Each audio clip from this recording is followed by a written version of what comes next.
President Trump recently brought attention to the plight of an American evangelical pastor who has been labeled a terrorist in Turkey. And now Capitol Hill conservatives are also speaking out to pressure Turkey's leadership to free Pastor Andrew Brunson.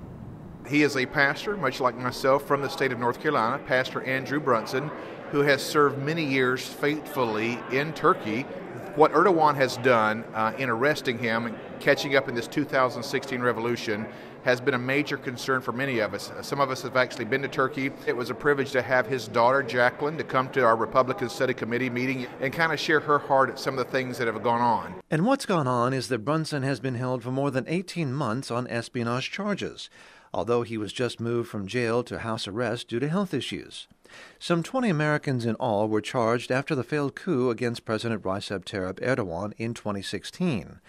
Brunson was one of those, and now fellow North Carolina pastor and Congressman Mark Walker wants the arrested Americans freed. I am putting together a specific legislation that would block any financial institutions from doing business with Turkey until Pastor Brunson and other American citizens are released.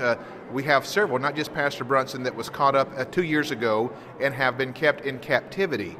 We have a problem with that as Americans. A problem, certainly, particularly as Brunson's trial is due to resume in October. He could face 35 years in prison if found guilty of having links to two groups Turkey considers terrorist organizations.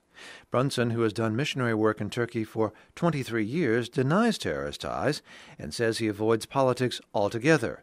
But it is that missionary work that Walker thinks led to these charges. This is 100% a complete violation of religious liberty, of human rights.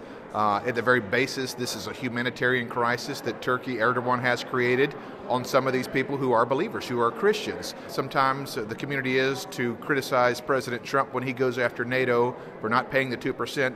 But Turkey being a NATO country, this is out of bounds, and I think we are not only should, but have every right to call them out for such behavior.